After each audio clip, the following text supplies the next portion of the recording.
పాకిస్తాన్కి దమ్ము లేదు. నిజమైన సత్తా ఉన్న దేశమైతే భారత ఆర్మీతో పోరాడాలి. అది చేతకాక సామాన్య ప్రజలను చంపాలనుకున్న పిరికి పందల దేశం పాకిస్తాన్. ఓవైపేమో సరిహద్దు గ్రామాలు, అలాగే మరోవైపు నగరాలపైన తన ప్రతాపం చూపించాలనుకుంది పాకిస్తాన్. విపరీతంగా పూంచ్ సెక్టార్లో షెల్లింగ్ చేసింది. ఆ క్రమంలోనే ఓ ఘోరాతి ఘోరం జరిగింది. పూంచ్ టౌన్ కి 10 కిలోమీటర్ల దూరంలో ఉన్న కలై గ్రామం అల్లకల్లోలమవుతోంది. రాత్రి సమయంలో అక్కడక్కడ పాకిస్తాన్ నుంచి షెల్స్ వచ్చి పడుతున్నాయి. బయట బాంబుల శబ్దం వినిపిస్తుండగా 12 ఏళ్ల కవలలు భోజనం చేస్తూ ఉన్నారు. వారి పేర్లు జైన్ అలీ, ఉర్వి ఫాతిమా. వీరిద్దరూ కవలలు. అయితే మొదట ఉర్వి ఫాతిమా పుట్టింది. 5 నిమిషాల తర్వాత జైన్ అలీ పుట్టాడు. వీరిద్దరి వయసు ఇప్పుడు 12 ఏళ్లు. ఈ కవలల తల్లిదండ్రులు రమీజ్ అలాగే మరియాలు. ఆ రాత్రి చాలా సంతోషంగా గడిపారు. స్కూల్ నుంచి వచ్చిన తర్వాత సాయంత్రం హోంవర్క్ చేస్తున్నారు.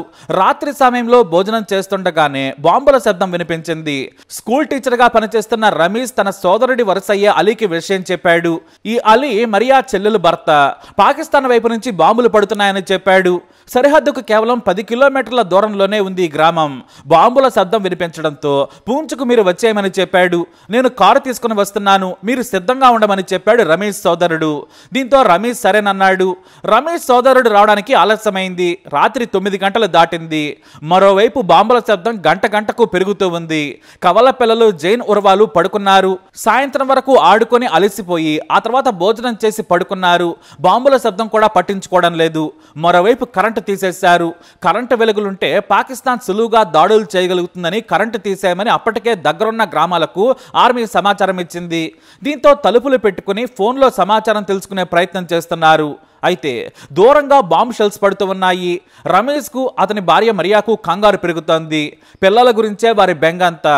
ఇక తమను తీసుకెళ్తామని చెప్పిన వ్యక్తి ఇంకా రాలేదని బయటకొచ్చి చూశారు. అప్పుడే వారికి సరిగ్గా 1 కిలోమీటర్ దూరంలో బాంబు పడింది. దీంతో నేలపై పడుకుని వెయిట్ చేస్తూ ఉన్నారు. ఇంతలో దూరంగా ఓ కారు కనిపించింది. రాత్రి 10 గంటల సమయంలో రమేష్ సోదరుడు అలీ వచ్చాడు. అలాగే మరియా సోదరి కూడా వారితో వచ్చింది. దీంతో అందరికీ ధైర్యం వచ్చింది. పిల్లలను నిద్ర లేపారు. వారి బట్టలు అప్పటికే బ్యాగ్లో సర్దున్నాయి. అయితే రమేష్ తమ్ముడు అలీ జైన్ చేయి పట్టుకున్నాడు. మరియా సోదరి ఉర్వా చేయి పట్టుకుంది. ముందు రమేష్ బ్యాగ్ పట్టుకుని నడుస్తూ ఉన్నాడు. ఇంటికి తాళం వేసి మరియా వస్తోంది. అంతే, అప్పుడే వేగంగా వారి పక్కనే ఓ భారీ షెల్లొచ్చి ధడేలమని పడింది. ఆ శబ్దానికి ఉర్వా ఎగిరి దూరంగా పడింది. జైన్ కూడా గాల్లోకి ఎగిరి ఎక్కడో పడ్డాడు. చీకట్లో అసలు కనిపించలేదు. అంత దూరంలో పడ్డాడు. అయితే కొన ప్రాణంతో ఉన్న ఉర్వా మాత్రం తమ్ముడు ఎక్కడ పడ్డాడంటే చేయి పెట్టి చూపించి ప్రాణాలు కోల్పోయింది. బాంబు శబ్దం వినగానే దూరంగా ఉన్న వ్యక్తి పరిగెత్తుకొచ్చాడు. చిన్నారిని వేగంగా చేతుల్లోకి తీసుకున్నాడు. కానీ చలనం లేదు. దీంతో సిపిఆర్ చేసేందుకు ప్రయత్నం చేశాడు. బాంబు శబ్దానికి గుండాగిందేమో అనుకున్నాడు. కానీ జైన్ కూడా అప్పటికే చనిపోయాడు. ఇక వారి తండ్రి రమేష్ తలకు తీవ్ర గాయమైంది.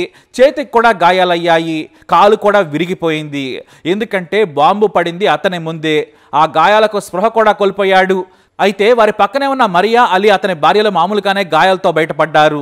ఇక రమేష్ పరిస్థితి సీరియస్ గా ఉండడంతో అందరినీ కారులో పూంచ్లో ఆసుపత్రికి తీసుకెళ్లారు. అప్పటికే పిల్లలు చనిపోయారని చెప్పడంతో మరియా బాధ వర్ణనాతీతం. పిల్లల దగ్గర నుంచి మరియా కదలలేకపోయింది. రమేష్ పరిస్థితి సీరియస్ గా ఉండడంతో అలీ రజౌరీలోని పెద్ద ఆసుపత్రికి ప్రయాణం మొదలు పెట్టాడు. కానీ ఓ పక్క బాంబులు పడుతూ ఉన్నాయి. అయినా 4 గంటల ప్రయాణం చేసి తీసుకెళ్లాడు. ఆసుపత్రిలో అయితే చేర్పించాడు. కానీ నేటికి చావు బ్రతుకుల మధ్యలోనే ఉన్నాడు. 5 నిమిషాల వ్యవధిలో పుట్టిన కవలలు నిమిషం వ్యవధిలో చనిపోయారు. ఆ తర్వాత భారత్ కాల్పుల విరమణ ప్రకటించింది. 2 రోజుల తర్వాత పరిస్థితి సాధారణ స్థితికి వచ్చింది. అయితేనే అప్పటికి జరగాల్సిందంతా జరిగిపోయింది. చేసేది లేక కుటుంబ సభ్యులు కవల పిల్లలు అంత్యక్రియలు చేశారు. కానీ తల్లి మరియాకు తన కూతురు చనిపోయేటప్పుడు తమ్ముడు ఎక్కడున్నాడని అడగ్గా చివరిగా చేయి పెట్టి చూపించి మరీ చనిపోయింది.